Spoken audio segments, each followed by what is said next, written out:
我家破产后，我成了人人厌弃的恶毒千金，竹马抛弃我，仇家废了我的双腿，只有周岁安始终陪着我。为了治好我的腿，他日夜兼程，甚至为了给足我安全感，他昭告全网。可就在我准备向他求婚时，我在他出差的行李里翻到了被撕烂的丝袜，还没等我找他质问，就接到了一通陌生电话。电话里，他跟人嗤笑，当初我就是故意等他腿废了才报的警，这样他才会依赖我，到时候我再求个婚甩了他，直接把他打回深渊，这才好玩呢。于是我先一步说了分手，可他怎么又拿着被我扔了的戒指求我留下呢？大家好，开始今天的分享之前，希望你能给人间烟火点个订阅，我将会分享更多优质的内容。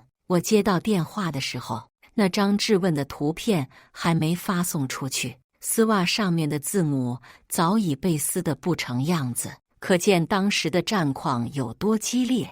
我眼下眼眶的酸涩，点开手机免提，没曾想传来的是一阵音乐的嘈杂声。就在我皱眉想要挂断时，周岁安的声音传了出来：当初我就是故意等他腿废了才报的警，不这样做，高高在上的顾出大小姐怎么会选择我这个舔狗？我呼吸一滞，这不是像是他平常里温柔的模样，可更过分的话从他嘴里说了出来：你们是不知道，他残疾了，在床上是真的很无趣，特别是他那双没知觉的双腿。周围沉默了几秒，顿时哄笑一团。还得是我们周总啊，这调教人的手段还真是高明。周岁安似乎很享受这种被恭维的感觉，继续说道：那是，他不是曾经最看不上我这种出身普通的人了吗？现在还不是靠我养着。我告诉你们，等过段时间我全网直播求婚，然后再冷暴力甩了他，他自然会眼巴巴地找我复合，那才有意思呢。啪嗒，电话挂断，等我再打过去，已经成了空号。我看着精心布置的求婚现场，视线挪到那双丝袜时，像是想到了什么，快速冲进了周岁安的衣柜中。平常我每次想要整理衣柜时，他都说怕我过于劳累，从来不让我碰。可当看到地上被我翻出的一堆被完整保存好的破烂丝袜时，我捂嘴失声痛哭，脑海里不停回放着刚才电话里周岁安的那些话。我从他的语气里没有听到一丝怜惜和爱意，而是大仇得报、扬眉吐气的快感。指尖嵌进掌心，心脏像是被针扎着一般，疼得厉害。我扼住轮椅的扶手，想要强迫自己冷静下来，奈何因重心不稳，直接摔倒在地，而沉重的轮椅恰好压在我的身上，令我喘不过去来。我蜷缩在一团，低吼拍打着自己毫无知觉的双腿，像只野兽般想以此获取安全感。不知过了多久，房间的灯亮了，再抬头，是周岁安担心的神情。我张了张嘴，想要开口质问，下一秒，眼前突然一阵眩晕。昏迷前，我看到了周岁安着急地开口，喊着我的名字：小初。我醒来时，已经记不清做了多少个梦，唯一记得的便是当年我被告知双腿残疾时，是周岁安一直陪着我。我将他视为我的救赎和终点。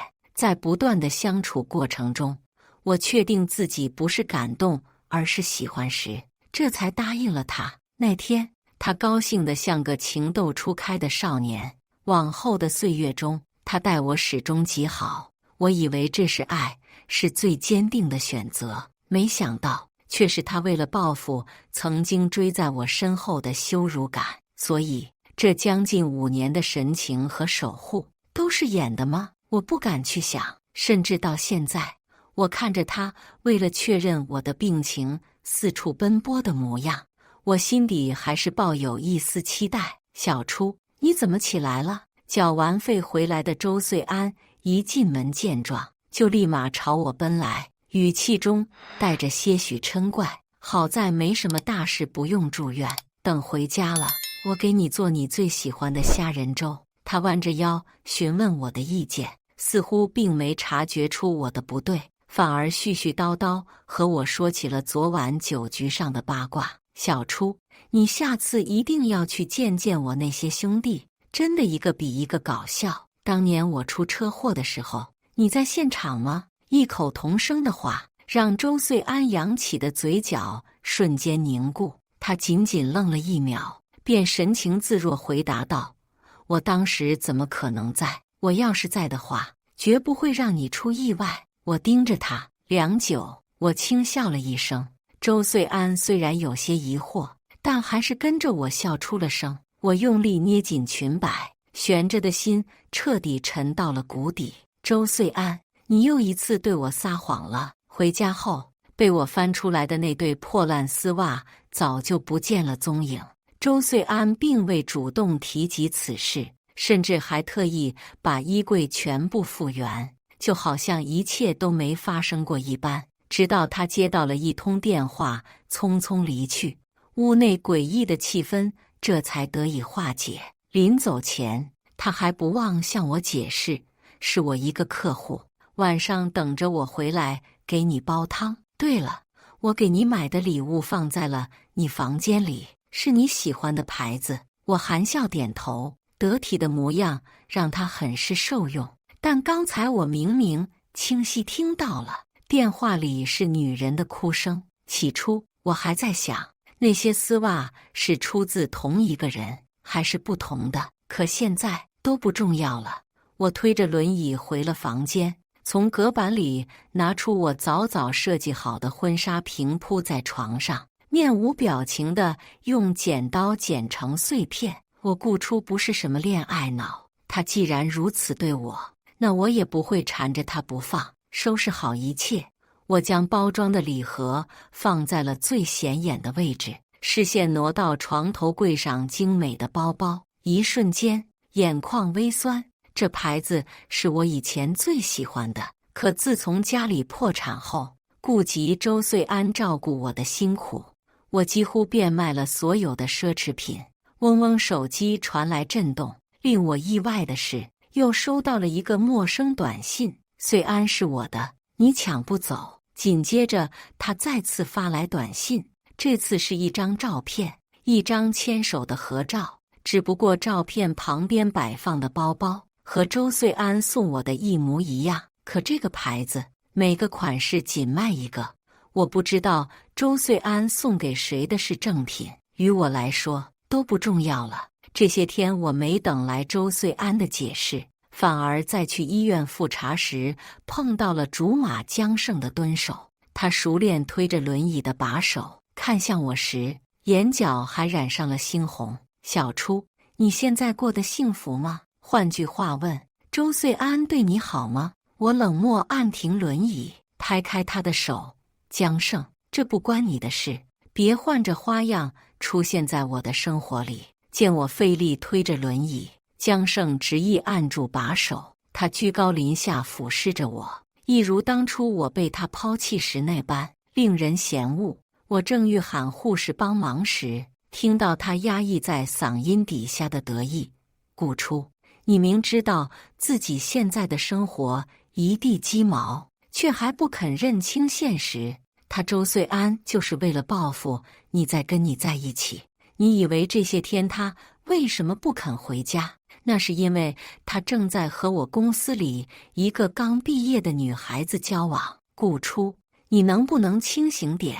跟这种人在一起，除了拉低你的生活质量之外，他还能给你什么？这些年我一直在努力，只要你肯等我。”我提高声音冷喝：“江胜，当初你是怎么抛弃我的？你忘了吗？即便周岁安再不好，我也不会走回头路。”江胜拧眉，不再继续纠结这段谈话，而是沉默地陪着我做完了所有复查。期间医生还打趣道：“你那小男朋友呢？今天怎么没来？”我哑然，突然想起了今早出门时周穗安精心打扮的模样。他说今天有个重要的合作，让我自己来复查。临走前，许是怕我多想，还特意露出了戒指盒。我笑了笑没回答，反而是检查完，江胜发给我一视频。人来人往的游乐园里，周穗安看见女孩的到来，顿时掐灭了手上的烟圈，两人不知道说什么了。周穗安像是受了刺激般，扣住女孩的后脑勺，吻了上去。视频到这里结束，我弓着腰干呕了许久。江胜见状，不停安抚着我。我看着视频里穿着黑色字母丝袜的女孩，顿时明白了那对被完好保存的丝袜主人是谁。随后，我又将视线挪到了自己毫无知觉的双腿，眼眶微酸，连着胃痉挛。小初，这下你还要选择周穗安吗？这些年，我一直在努力，就是希望有天我能保护你。我现在已经不是3年前被父母制衡的孩子了，小初，你就信我一次好不好？江胜的手缓缓抬起，眼中的温柔让我不由得慌了神。就在他指尖要触碰到我发丝的前一秒，我看到了一个熟悉的身影，还没等我看清，那身影就径直冲了上来，挥起拳头把江胜砸在地上。离我的女人远点！是周穗安，她像头失控的狮子怒吼着，一如当初我被江家欺负时，再次护在了我的身前。小初，他怎么会和他搅在一起？这种人渣就该有多远离多远。你没事吧？是我不好，不该让你一个人来复查。走，我带你回家。周穗安查看着我身上各处，与其说是害怕我受伤，实则是想从我身上找到我背叛的痕迹。这样一来，他便能提高他的地位，面对我，即便是犯错了，也能有恃无恐。我被周穗安带走的时候，江胜并未阻拦，他只是深深注视着我，说了句：“小初，我等你做好选择。”这句话让周穗安醋意大发，一上车就把我压在身下，胡乱吻了一通。可我想到视频里他扣住那女孩激吻的模样，我就觉得恶心。他许是愤怒使然，周穗安脸上很快多了一道巴掌印。他也没恼，而是将我圈在怀中，轻声哄着：“小初，这些天都怪我太忙了，没能及时照顾到你。等忙完这段时间，我好好带你出去散散心。”我没回答他的话，而是静静看着他领口上还没来及擦拭掉的口红。顺着我的视线望去，周穗安眼里闪过一丝不耐，但很快便抽出手来拉我，解释道：“许是今天不小心撞到了一个小姑娘蹭上的，今晚想吃什么，我给你做。”周穗安并未察觉到我的情绪，反而为了掩盖自己的心虚，不停找话题开口。小初，到家了。我抽出被他包裹在掌心里的手，静静看着他，神色漠然。周穗安，我们分手吧。话落，周穗安立马慌了神，紧接着像是想到了什么，用力按住我的肩膀，质问怒吼：“分手？你是不是还对江胜那个人渣放不下？放不下？”我嗤笑翻出江胜发给我的视频，对到他面前：“周穗安，我说过，我不喜欢染上脏东西的感情。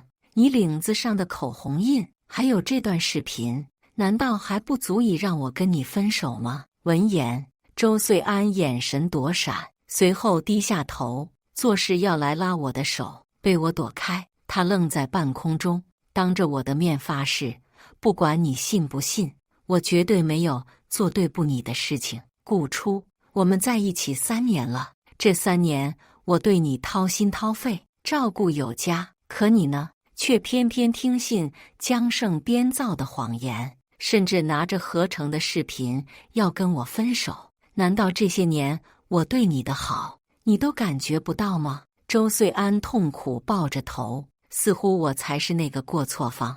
这就是他惯用的手段。自从我们在一起后，只要提及这些年照顾我的情谊，我都会心软，不再去追究他所犯的错误。可这次我真的累了，你对我的好，我都放在心里。分手后，我会尽快把这些年的钱还给你。我解开安全带，作势离开。可我忘了，我早就没了行动自如的资格。我不停挣扎着，想要开着自己下车，奈何脸上冷汗直冒。可我移动的范围却还没有巴掌大小，许是看出了我的窘迫。本还略显慌张的周岁安，此刻竟然神色自若，点起了烟蒂。他漫不经心吐着烟圈，像看自己圈养的宠物般。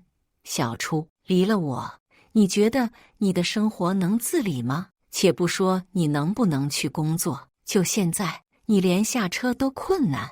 周岁安脸上虽然带着惋惜之色，可说的话里却处处充满了嘲笑。我没理会，而是加大了手肘上的力气，利用2只手的力量往车门处走去。千钧一发之际，扑通，我整个人就这样摔倒了在了车前。周岁安没想到我这般不服软，吸烟的动作都顿了下来。而此刻的我，已经凭借自己的努力，成功取到了轮椅，甚至坐了上去。看着血淋淋的双手，我灿然一笑。直到这一刻，我才感觉自己是完整的。顾初，你就非得跟我闹脾气吗？服个软，对你来说就这么困难吗？周岁安啪的一下关掉车门，蹲下身子，死死捏着我的肩膀，眼中的猩红布满了愤怒。他瞪着我，想要从我眼里找到一丝伤心，只可惜让他失望了。我推着轮椅朝屋内走去，收拾行李的过程中，还不忘喊了个搬家师傅。见我动真格，一直静静看着我闹脾气的周岁安，终于坐不住了，一把夺走我手上的衣物，甩在地上。够了，你到底要闹到什么时候？是不是江胜许了你什么承诺？钱还是江太太的位置？顾初，你说话。我抬头，不紧不慢开口，都没有。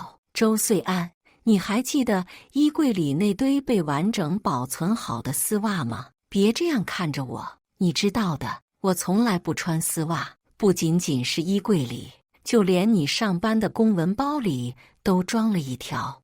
你问我为什么要跟你分手，这就是原因，你知道吗？我发现你丝袜的那天，正好是我想要跟你求婚的日子。话落，我从包里掏出那枚我亲手设计的戒指，仅仅只是眷恋了1秒，便被我丢出了窗外。周岁安怎么也没想到真相是这样的，张了张嘴，解释的话被兜里的电话铃声打断。车祸，你就在原地等着，我马上过来。周岁安着急的想要往外走，许是想到了什么，又折返回来。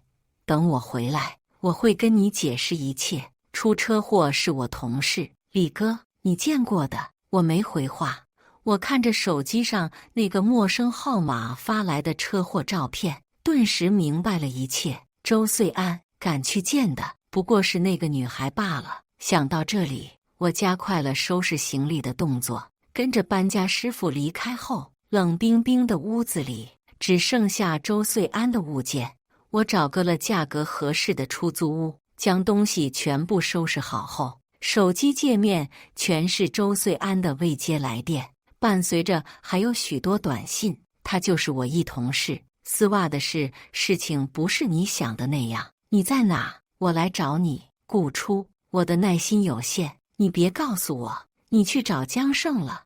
我静静看着他一条条发来的短信，从刚开始模糊解释，到后面的气急败坏，指尖飞速敲打着键盘。在发出消息后，倒头就睡。她叫沈静怡，是你的学妹，你们2年前就认识的。还有，她根本就不是你的同事，她是江胜公司里的一个小职工。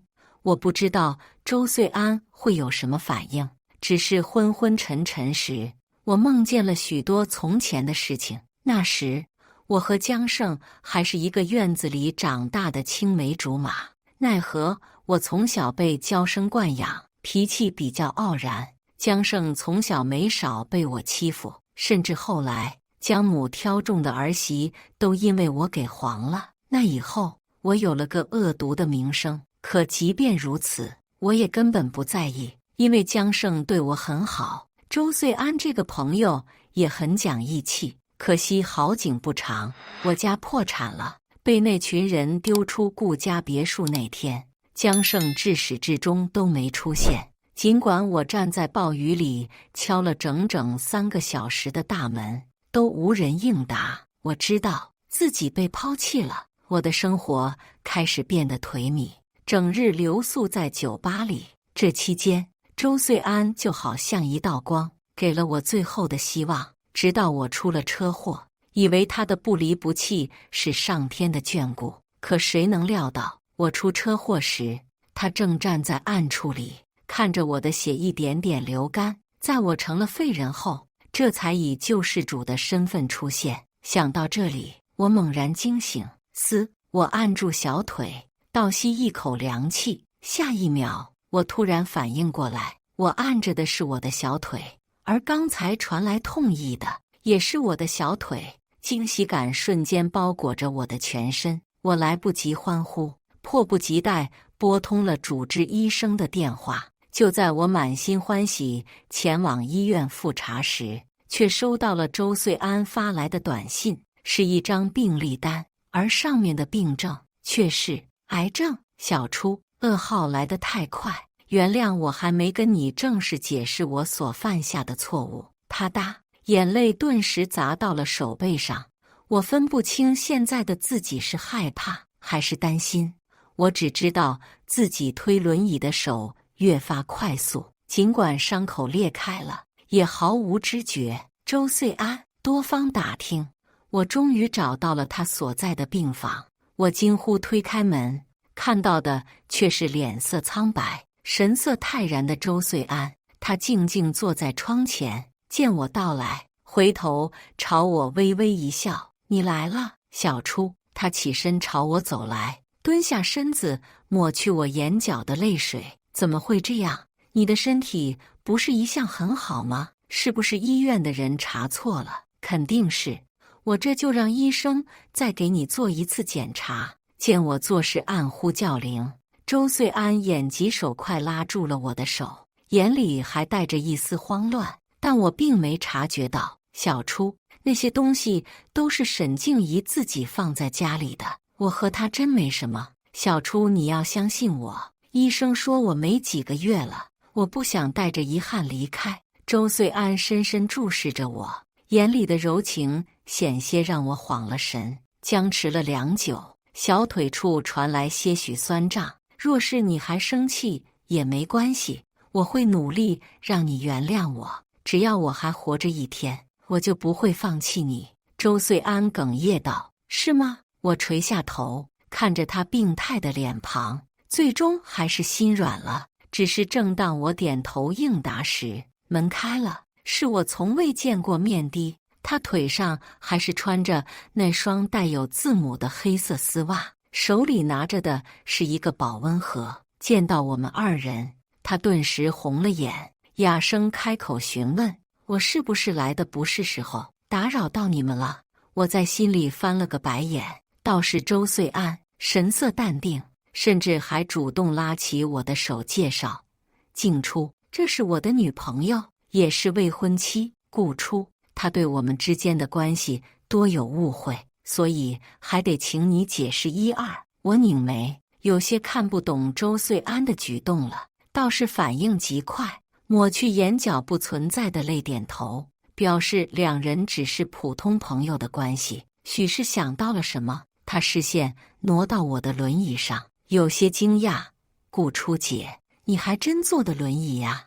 我还以为是周岁安诓我的呢。”此话一出，病房内陷入一片寂静，最后还是我率先开口，表示出去给周岁安买点晚餐，这才打破这个尴尬。出了医院后，我的脑子里始终乱成一团，明明周岁安已经做了这么多的混账事，我本该一走了之。可我想到这些年他对我的照顾，加上他那病态的模样，一时间我竟不知道如何抉择。回到医院时，我正愁怎么面对周岁安，就迎面遇到了江胜。我没跟踪你，小初，我是给你送东西来的。江胜递给我一份文件，上面是周岁安显示一切正常的体检告。江胜，伪造对你来说很简单，我和你已经没有可能了，你还是少花些力气在我身上吧。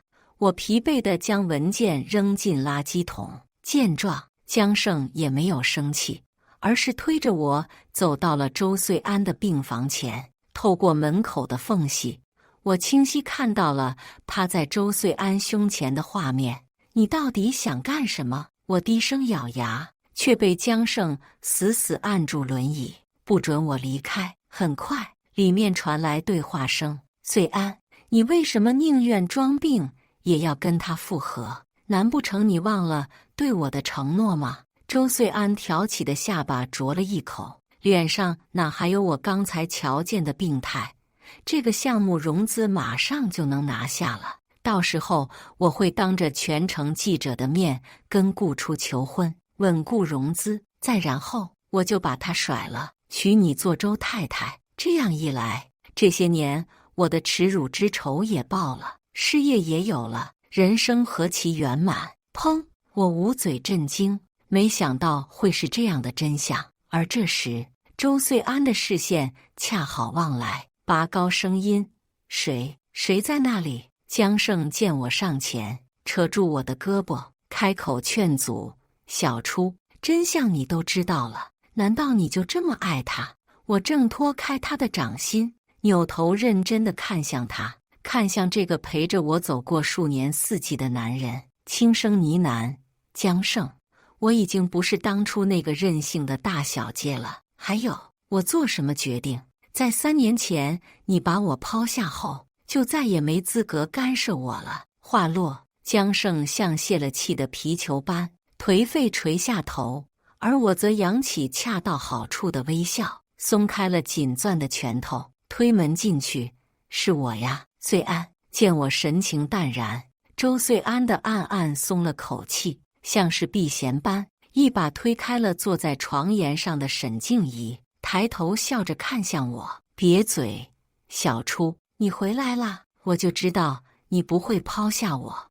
我笑吟吟推着轮椅走到他的身旁，又扮演回了曾经那个依赖他的顾初。就这样，我和周岁安和好了。那天，沈静怡被气红了眼，最后哭着跑了出去。周岁安只是神色晦暗，望着他离开的方向，但很快便恢复了原样。为了更好照顾周岁安这个得了癌症的病人，我整天看着护士给他抽血，逼他做各项检查，直到他害怕我得知事情的真相，嚷嚷着要回家静养，这才得以结束。只是经过这几天的折腾，周岁安整个人清淡了不少，可我还偏只让他吃些清汤寡水的食物。要知道，他可是无辣不欢的一类人。期间江胜找过我几次，都被我回绝了。他始终不解望着我，拧眉开口询问：顾初，他都能编造出癌症这样的谎言来骗你，为什么你就不能回头看看我呢？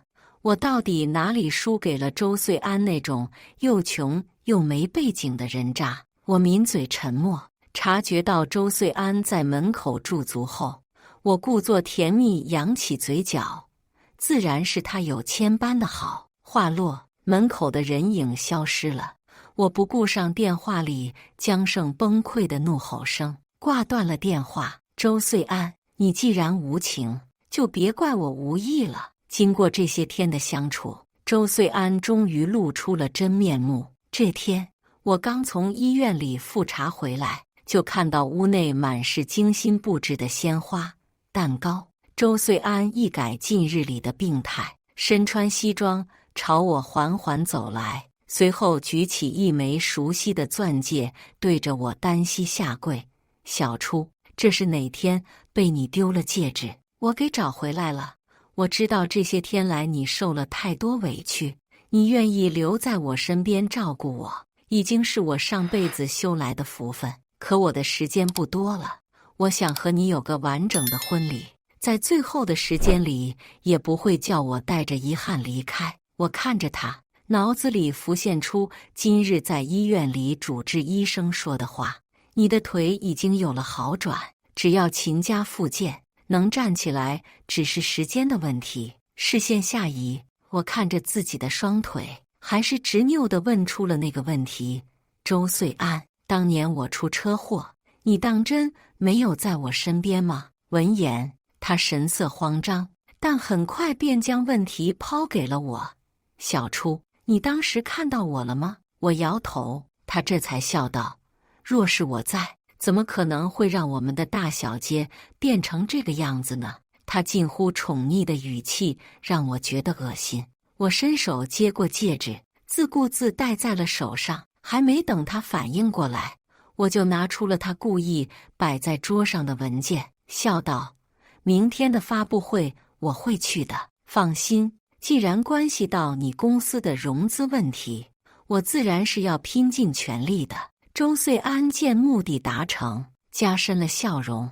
只是在深夜他熟睡时，我坐上提前叫好的车驶出了市区。第二天大早，我便给他发消息，声称自己先去现场做造型了。心急如焚的周岁安自然是没多想，反而十分期待着今日发生的一切。只可惜要让他失望了。发布会现场，周岁安握住话题，温柔讲述着这些年我和他的爱情故事。情到深处时，他还会哽咽几声，这让在场的人无不动容落泪。就连今日他想要合作的融资对象都红了眼眶。要知道，这位老总可是出了名的爱妻子，周岁安也是因为这个缘故才会装病骗我。在这里，我真心想要感谢我的未婚妻，若是没有她，就没有如今的周岁安。他高举话筒，全场一片呼声。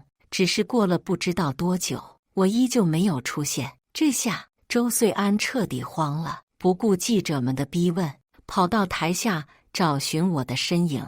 在被告知我根本没来过现场后，周岁安几乎是抖着手拨通了我的电话，可惜我早就关机了。砰！屋内灯光骤暗，在人群的哗然声中，台上的幕帘亮起。很快，暧昧的喘息声，还有高达44页的幻灯片就这样暴露在了众人眼里。我靠，丝袜都撕烂了，玩得这么花！不知是谁发出了一声惊呼，紧接着人群中的质疑声越发多了起来。喧闹之际，融资的老总早已面露不悦，甩袖离开。顾初，你想毁了我吗？电话终于接通，此刻我都能想象到周岁安咬牙切齿的模样。我把玩着路边的野草，讥讽扯唇：周岁安，其实我还有件事没告诉你。电话那头陷入了沉默，我声音铿锵有力，字字珠玑。我发现你背叛那天，我接到了一个电话，你的计划还有车祸的真相，我听得一清二楚。就连那日病房外你装病，我也听得清清楚楚。周岁安，没了融资，你的富贵梦就竹篮打水一场空了。还有，你以为你还可以东山再起吗？再过一会儿，警察就来了。沈静怡当真是爱惨了你。我不过随口说了句把你让给他，他就眼巴巴地把你做过的烟渣事告诉了我。周岁安，我和你到此结束了。那天电话里的周岁安哭得撕心裂肺，字里行间都是求我再帮他的意思。可我不想他的哭声扰了我的清静，干脆直接拉黑删除。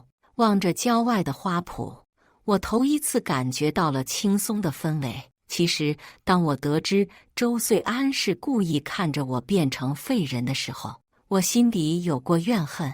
但想到这些年，即便他是为了报复我，可也在我最难的时候拉过我一把。没他的帮助，或许我早就因为缺钱彻底失去了站起来的机会。他不是恨到了像我这般的富家子弟吗？不是想通过自己努力，狠狠将我们浑身金钱恶臭的人踩在脚下吗？毁了他最后的希望，我想对他已经是最痛苦的惩罚了。周岁安的公司被查封了，由于涉及的事件危害不算大，只是将他身上仅有的存款尽数罚款了。而我拿着这些年靠自己接单攒下的钱，开启了我的复建之路。得知事情的原委后，江胜来找我的次数变多了，但每次都会被我打发离开。当年没能护住我的人，又怎么奢求如今的他能许我一世长安？所以我摒弃了所有的杂念，一心扑到了新生活上。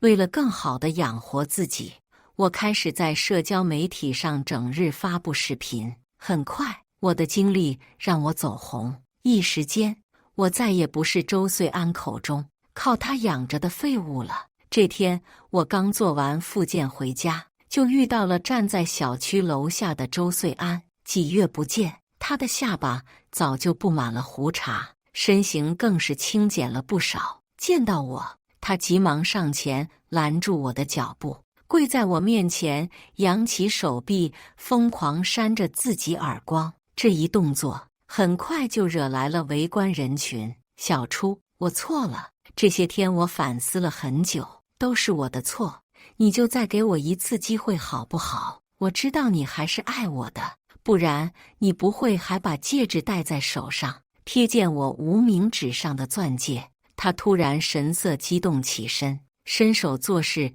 要来抱我，被我侧身躲开。我冷冷看着他，摘下戒指把玩在手中。你同我在一起就是为了报复我，报复这些天你追我的耻辱。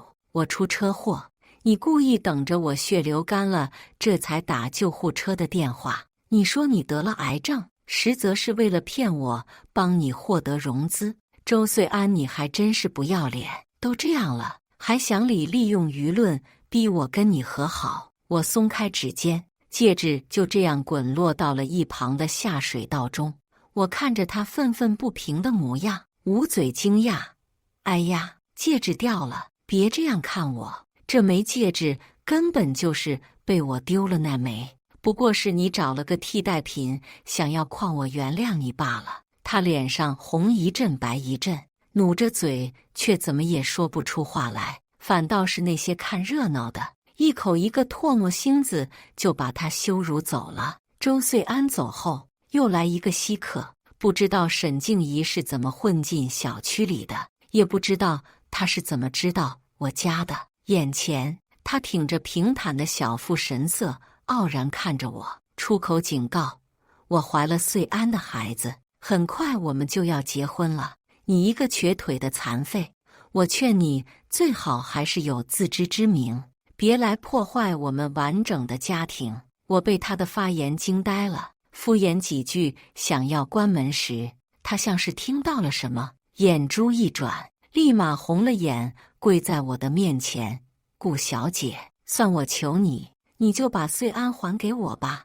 我看着急匆匆赶来的周岁安，心下明了，还没等周岁安开口质问，我便在他们惊愕的视线中缓缓起身。啪！我甩了甩手心，看着捂着脸的沈静怡冷漠道：别来我这里狗叫，滚出去！小初，你的腿！见周岁安想要上前，沈静怡突然捂着肚子开始喊疼。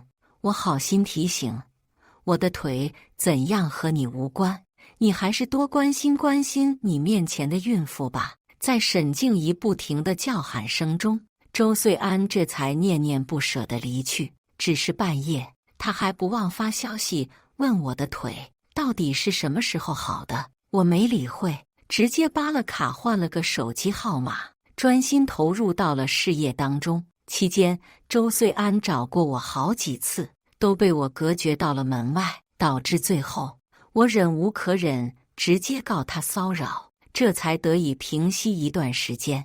可他不知哪弄来我的电话号码，给我打过几次电话后，便没了消息。直到半年后，我的社交账号已经成功支撑我开个小工作室，加上我的腿好了大半。庆祝的那晚，喝酒的我恍惚间接到了他的电话：“小初，我要结婚了，如果你能……”没等他话说完，我立马按下了挂断键，骂了句神经。再次听到周岁安的消息，是江胜给我送结婚请帖时得知的。没错，江胜要结婚了。虽然这大半年他总说除了我谁都不要，可最终还是拗不过父母的为难。